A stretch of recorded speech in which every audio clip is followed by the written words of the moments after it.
A gente vai falar um pouquinho de economia agora, porque a economia brasileira cresceu 2,9% no ano passado, de acordo com o IBGE. O dado foi confirmado ontem, sexta-feira. A inflação projetada pelo mercado para este ano aqui é de 3,8%, ou seja, dentro da meta, segundo a pesquisa Focus. A taxa de juros vem caindo também, os dados de desemprego se mantiveram num patamar relativamente bom, embora o desejável é que sejam ainda mais baixos, evidentemente. Nós vamos conversar um pouquinho mais sobre o cenário econômico do Brasil com o economista do Banco MUFG, Maurício Nacarrodo. Maurício, boa tarde, obrigado pela entrevista. Boa tarde, Rafael. Boa tarde a todos que acompanham a Jovem Pan. Maurício, queria que você desse primeiro um panorama um pouco mais abrangente para nós.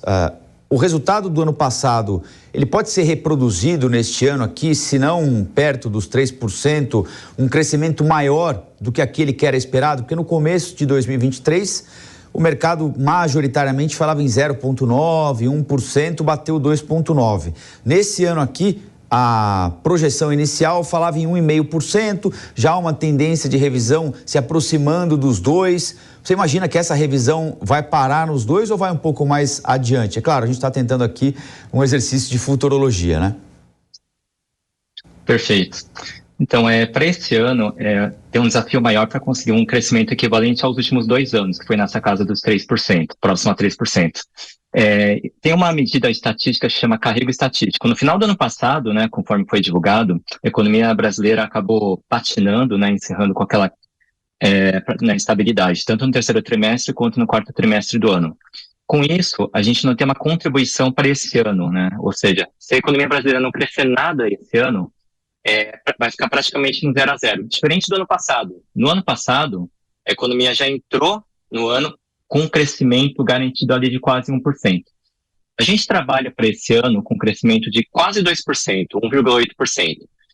A gente está até na ponta otimista, comparado a outros economistas, né, trabalhando com crescimento médio trimestral entre 0,6% a 0,8% por trimestre, acreditando que tem um espaço bom aí por conta da queda de juros, inflação mais baixa, como já foi bem colocado. A gente está até mais otimista ainda com uma inflação de 3,5%.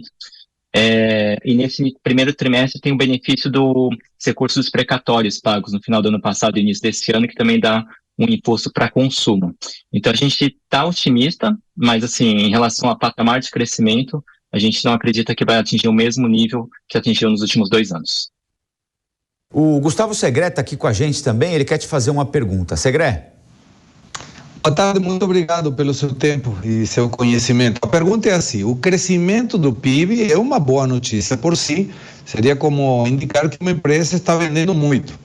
Mas quando a gente começa a hurgar um pouquinho mais nos detalhes desse número, observamos que teve uma atração muito importante do agronegócio, 15,9%, sobretudo no começo do ano. E aí vem a dúvida fiscal. O governo não parece estar cuidando muito aquele bendito superávit fiscal que todo mundo deseja, porque um déficit comprometeria a relação entre dívida e PIB.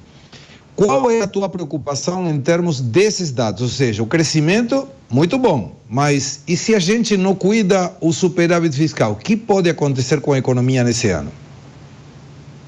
Perfeito. Primeiro, em relação ao crescimento, né, um ponto a se colocar, essa qualidade do crescimento econômico, né? A gente teve no ano passado, além do agronegócio, né, principalmente no início do ano passado, né, por conta de soja e milho, um benefício do consumo, né, serviços, consumo das famílias, deram também uma contribuição importante para o crescimento. Por outro lado, a gente teve uma queda forte de investimentos, né? E aí está relacionado também a confiança em relação à perspectiva de crescimento nos próximos anos. Fazendo essa relação com a questão fiscal, né? O governo mostrar um comprometimento com o equilíbrio das contas públicas, né? E temos o arcabouço fiscal com uma relação receita-despesa de forma equilibrada, e se conseguir atingir essa meta de resultado primário em 0 nesse ano, que até mais positivo do que nós economistas esperamos, isso pode trazer uma onda de otimismo importante aí para investidores aí colocarem dinheiro no país, principalmente para investimentos produtivos. A gente acredita que o governo vai acabar tendo que reconhecer a necessidade de uma revisão dessa meta de resultado primário para um déficit em torno de 0,8% do PIB, que é o que a gente espera para esse ano.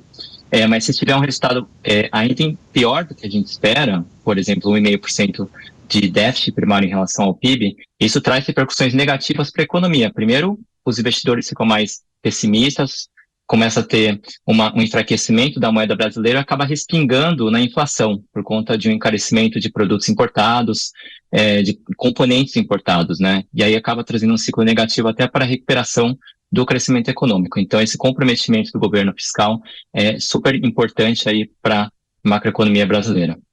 Agora, Maurício, a gente tem aí, então, 2 anos consecutivos, né, de crescimento de 3%, guardadas as características de cada ano. Nesse ano aqui, como o Segré lembrou, o ano passado, né, 2023, com uma explosão do agronegócio, safra recorde, o ano anterior com outras características, mas nós estamos entrando em 2024, com 2 anos consecutivos de crescimento em torno de 3%, com queda da taxa de juros, contínua, perene, porém contínua, com a inflação sob controle e perspectiva de que ela continue sob controle, com os dados do emprego, já foram melhores, é verdade, mas o primeiro trimestre geralmente é um período um pouco mais difícil mesmo, né? Muita gente que foi contratada como temporária é desligada, porque o contrato vence, então esse comecinho de ano geralmente é um pouquinho diferente. As condições macroeconômicas, para quem acompanha assim um pouco mais à distância, parecem boas. O que é que que estrada o país precisa percorrer para aproveitar esse vento a favor? O país precisa primeiramente encaminhar reformas estruturais, né, que mudem o patamar de crescimento econômico para atrair investimentos produtivos, até para absorver essa demanda, né? A gente está até otimista também para a continuidade de um crescimento do consumo das famílias por conta da inflação moderada, por conta da queda de juros que já começou e deve continuar ao longo desse ano. A gente trabalha com Selic no final desse ano em 9%, e que acaba beneficiando investimentos, mas para ter um resultado de crescimento em patamar elevado de forma contínua nos próximos anos, o governo precisa realmente continuar trabalhando nas reformas. Teve o avanço, a aprovação da primeira etapa da reforma tributária no ano passado, tem alguns pontos a serem regulamentados nesse ano, e aí tem a segunda etapa da reforma tributária que a gente espera que aconteça seja nesse ano ou no próximo ano, após as eleições locais. Nesse ambiente em que vai ser discutida a formulação, o detalhamento da reforma tributária, o governo tem de sugerir, né, a reforma sobre os impostos que incidem sobre a renda também. A gente está no meio de uma discussão sobre desoneração de folha de pagamento, ou seja, uma tentativa, a intenção de parte do Congresso, do setor produtivo também, de transferir tributação da produção, ou seja, aliviar um pouco o emprego, o custo do emprego, e sem perder a arrecadação, transferir a arrecadação para a renda. Como é que você está imaginando vai ser esse cenário dessa discussão de uma tentativa de readequação dessa carga tributária também? Será uma diminuição de redistribuição, tirar um pouquinho da produção, ou tirar bastante da produção e jogar isso para a renda. Você acha que essa é uma tendência, é um caminho que nós vamos conseguir percorrer ao longo deste ano aqui, Maurício? Eu entendo que é uma tendência favorável do ponto de vista estrutural, do ponto de vista de maior progressividade na cobrança dos impostos, né? Eu estou falando da tributação sobre o consumo, né? Mas também na tributação sobre a renda. Eu acho que isso é uma medida importante, uma medida de tributação um pouco mais equilibrada também entre os setores da economia. Hoje a gente tem um sistema muito distorcido e com muita complexidade, né? Que acaba levando essa que a gente chama de cumulatividade tributária, o que acaba afetando o ambiente para negócios, né? Fica muito difícil abrir uma nova empresa ou você operar uma empresa por muitos anos, tendo essa barreira, essa complexidade para lidar com impostos, além de outros fatores que também acabam inibindo aí a expansão dos negócios. Então, assim, uma reforma tributária equilibrada que traz aí uma justiça e uma equidade maior, isso acaba sendo favorável para alavancar investimentos a médio e longo prazo, ou seja, não pensando só a curto prazo, mas também um aumento, uma melhora do patamar produtivo, de produtividade para os próximos anos.